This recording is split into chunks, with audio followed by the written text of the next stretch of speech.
Hello everyone, welcome to English World, and in this lesson today I am going to teach you how to use cannot but and could not but, and I think that this is a very basic thing of English actually. So আজকের লেসনে আমরা কাজ করতে যাচ্ছি যে কিভাবে আমরা speaking এবং writing এর মধ্যে cannot but এবং could not but ইউজ করব, এবং এই বিষয়গুলো হচ্ছে অনেক কমন এবং আমরা প্রতিদিন এগুলো আমাদের স্পিকিং এর মধ্যে কি করি, ইউজ করি। Okay, so without further ado now let's get started. তো আমি প্রথমে আপনাদেরকে cannot but এর ইউজটা ক্লিয়ার করতে যাচ্ছি, but before that you need to know the meaning of it. Well, so সর্বপ্রথম আপনাকে জানতে হবে যে cannot but এর বেঙ্গলি মিনিংটা কি। ওয়েল, cannot but এর বেঙ্গলি মিনিংটা হচ্ছে এরকম, কোনো কিছু না করে পারি না। তার মানে হচ্ছে আমরা যখন অনেক সেন্স ইংরেজিতে যখন কথা বলতে এমন অনেক সিচুয়েশন আমরা ফেস করি যে আমি কোনো কিছু না করে পারি না, তুমি কোনো কিছু না করে পারো না, আমি এই কাজটি না করে পারি না, তুমি এই কাজটি না করে পারো না। এই সেন্সগুলোতে আমরা কি করব, মূলত cannot butটাকে ইউজ করব। সো আমরা cannot butটাকে কিছু স্পেসিফিক সেক্টরে ইউজ করব। ফর এক্সাম্পল, আমরা এরকম বলে থাকি বাংলায় অনেক সময় যে আমি এই কাজটা না করে পারি না, তুমি স্কুলে না গিয়ে পারো না, আমি একটা চিঠি না লিখে পারি না। এই সেক্টরগুলোতে আমরা কি ইউজ করব, cannot but ইউজ করব। ওকে, সো এখন আমরা কিছু এক্সাম্পল দেখাতে যাচ্ছি cannot but দিয়ে। Okay, so the first example is I cannot but write a letter।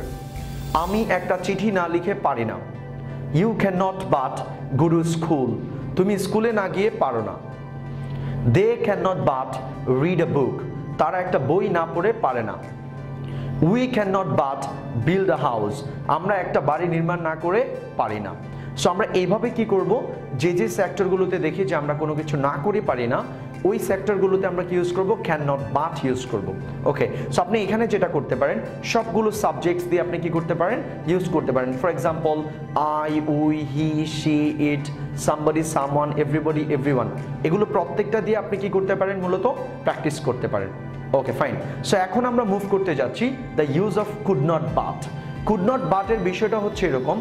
So could not but হচ্ছে আমাদের past form of the cannot but, মানে could not but হচ্ছে আমাদের cannot but এর past form। সো আমরা এখন দেখব could not but এর বেঙ্গলি মিনিংটা।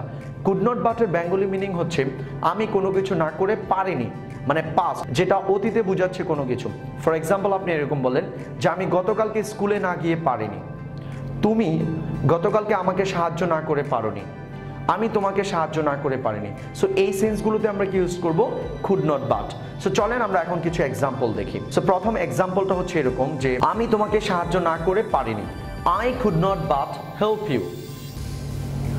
তারা আমাকে সাহায্য না করে পারেনি। They could not but help me। আমরা একটা বই না পড়ে পারিনি। We could not but read a book। আমি একটা চিঠি না লিখে পারিনি। I could not but write a letter। তুমি তাদেরকে সাহায্য না করে পারোনি। You could not but help them।